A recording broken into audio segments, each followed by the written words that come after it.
4 big races, our Penske Sunoco car enters as a favorite this year. 3 will be won by long-shot outsiders. If you like to bet by the book, this is not the sport for you.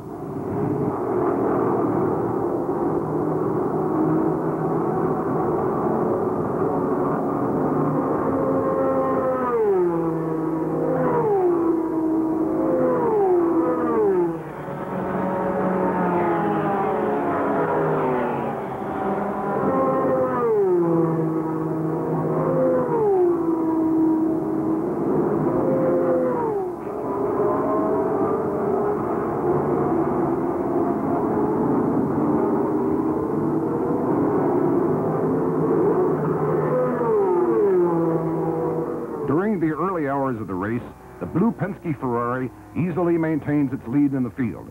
As it starts getting dark, co-driver David Hobbs talks about the problems of night driving. It's not so good at night because you can never see adequately at night. You can see, you know where you're going, you can go around the track just as quick as you can in the day. If anything really untoward happened, you wouldn't see it in time because you literally can't see that far in front, but you just know that far in front. That's good enough. Take your time. Get out of there, get off.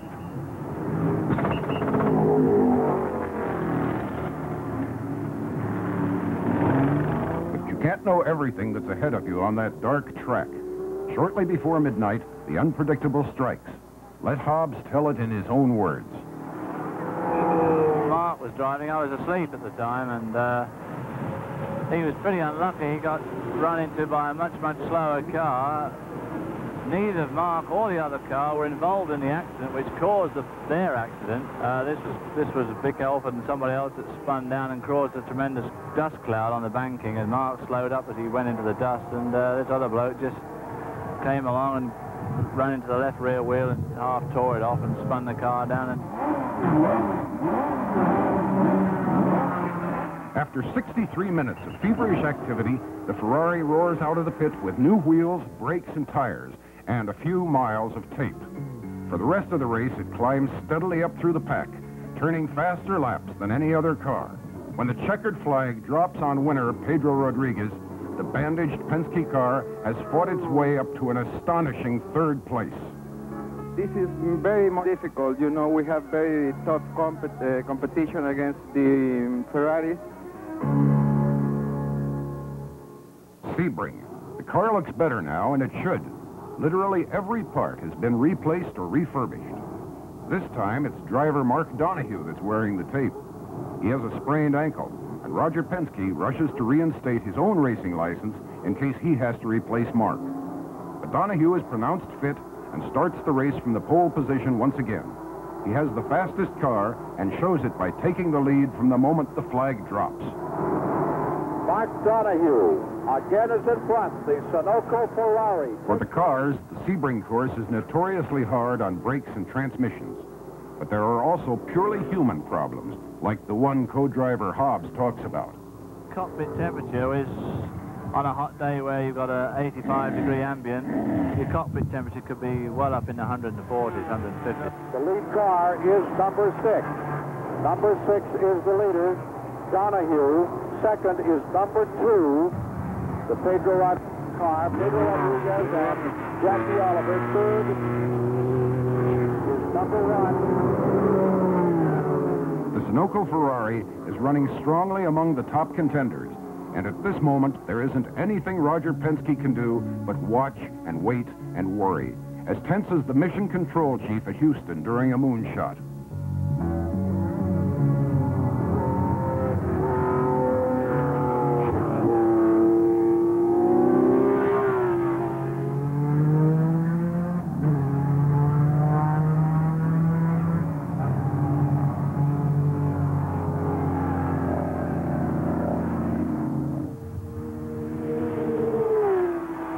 Strict rules govern every detail of the equipment and operation of these cars.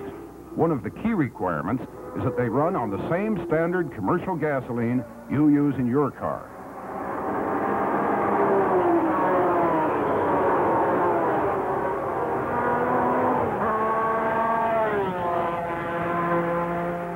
Driver Greg Young spins out and lands upside down. Seconds later, track marshals are dragging him out.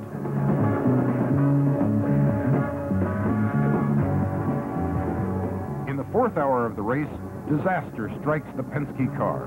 Rodriguez rams it 3 times from behind, tearing off his own right front fender and headlight. In minutes, he is back in the race, but the blue Ferrari is gravely damaged. Penske supervises the repairs. A fuel cell has been damaged beyond repair. 50 agonizing minutes later, the Penske car re-enters the race. But from now on, because of the makeshift valve, gas must be fed very slowly, and the tank can hold only 2/3 capacity, requiring many additional pit stops. The repairs have cost 20 laps, but you don't quit in this game as long as the car can roll. Donohue and Hobbs fight their way back up to 6th place by the time the flag goes down. None of the pre-race favorites have finished in the first 3. The rejuvenated Penske Ferrari arrives in France for the 24 Hours of Le Mans, perhaps the most prestigious endurance race in the world.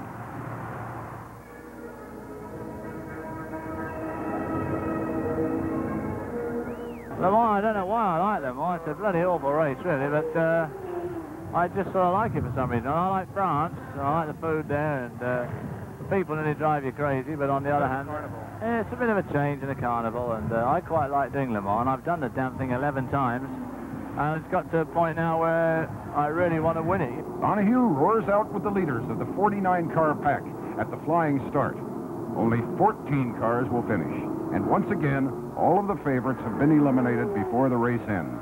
Donohue, Rodriguez, Elford, Seifert.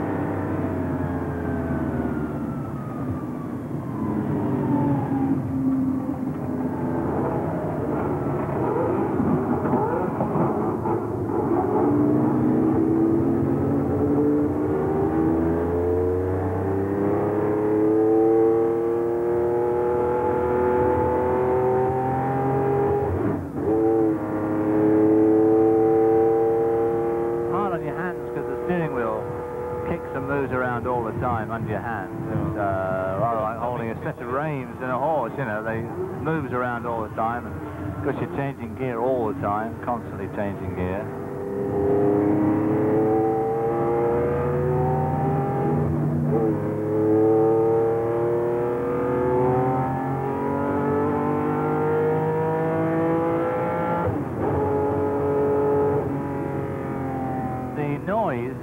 The actual exhaust noise and the induction noise in itself can cause a vibration. The exhaust pipes are so hollow and resounding all the time that this actually makes the engine vibrate. It's just a noise vibration.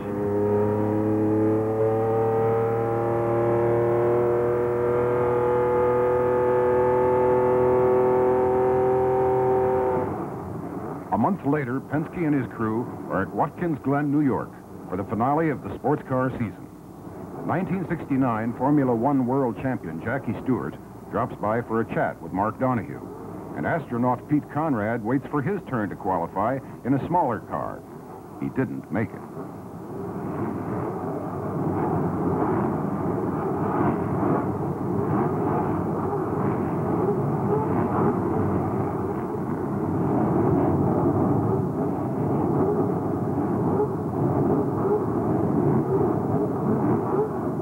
This isn't the start. This is one of the star performers rehearsing his role for the benefit of the cameras. This is the real start, and once again, Donohue charges into the lead from the pole position. For 40 laps, he maintains his lead over the nearest contender, Belgian driver Jackie Inkes. Missing from the field today is Pedro Rodriguez. He was killed 2 weeks ago racing in Germany.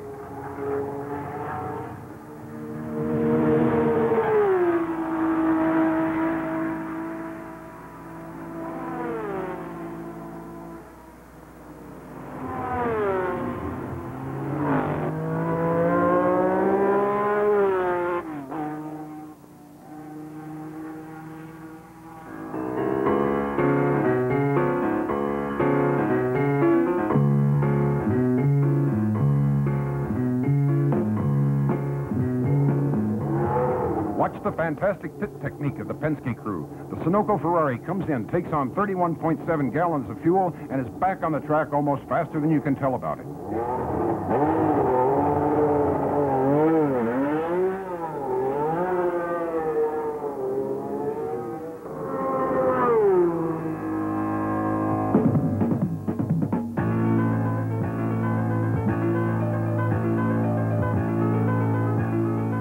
Lap 54, and Donohue is still leading when suddenly the car leaves the track on a curve. A stud that holds the steering arm is broken off, and the car is out of the race.